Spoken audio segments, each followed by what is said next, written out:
Lumière sur la réouverture de la Minoterie à Dijon, scène conventionnée art, enfance, jeunesse. Il est temps de renouer avec le théâtre, la musique, les spectacles, les ateliers et les stages d'été. On découvre donc les propositions artistiques du moment avec Agathe Lorne, directrice adjointe de la Minoterie. Bonjour.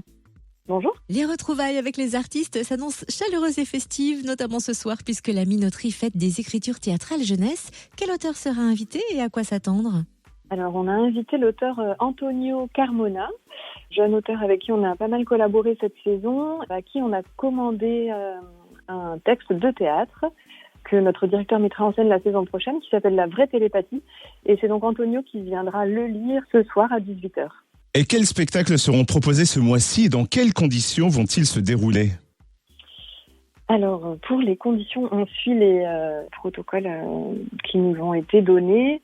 Donc, ça veut dire des jauges très réduites. On accueille 35% pour le moment de notre gradin et puis ensuite on montera à 65%. On a bien sûr pensé à un accueil le plus sécurisé possible en faisant que les publics ne se croisent pas, évidemment avec port du masque, gel, etc.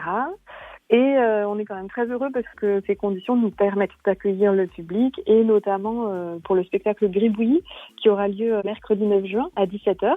C'est un spectacle à partir de 5 ans, un très joli spectacle avec un univers notamment d'art plastique très fort. C'est une compagnie qu'on aime beaucoup et qu'on accueille depuis déjà plusieurs années.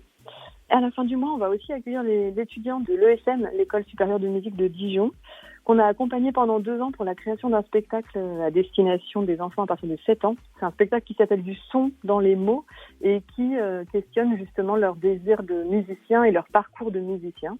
Et ça, ce sera le mercredi 30 juin à 14h30.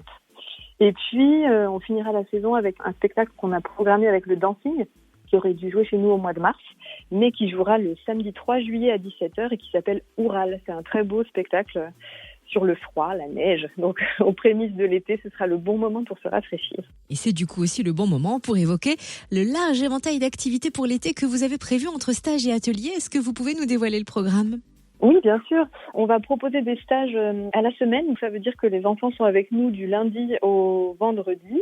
On aura un stage sur du roman photo théâtralisé. Voilà, donc les enfants pourront écrire un scénario, prendre les photos pour illustrer ce scénario, et puis après ils joueront même les textes devant les familles en fin de semaine. On aura un stage de théâtre autour de l'univers d'Ulysse et de l'Odyssée. On aura également en août un stage de danse par la compagnie Pernet. Et puis, on aura en juillet et en août des formats plutôt d'ateliers à la journée. Et là, on aura un stage autour d'une expo graphique qui s'appelle Les Outils, avec des outils graphiques à manipuler. Et puis, en août, un stage de papier pour venir fabriquer avec une artiste papier des très grands mobiles que les enfants pourront ramener chez eux. Ok, il faut vite réserver. Alors, merci Agathe Lorne, directrice adjointe de la Minoterie à Dijon. Et les infos complémentaires, ça se passe sur le www.laminoterie-jeunepublic.fr.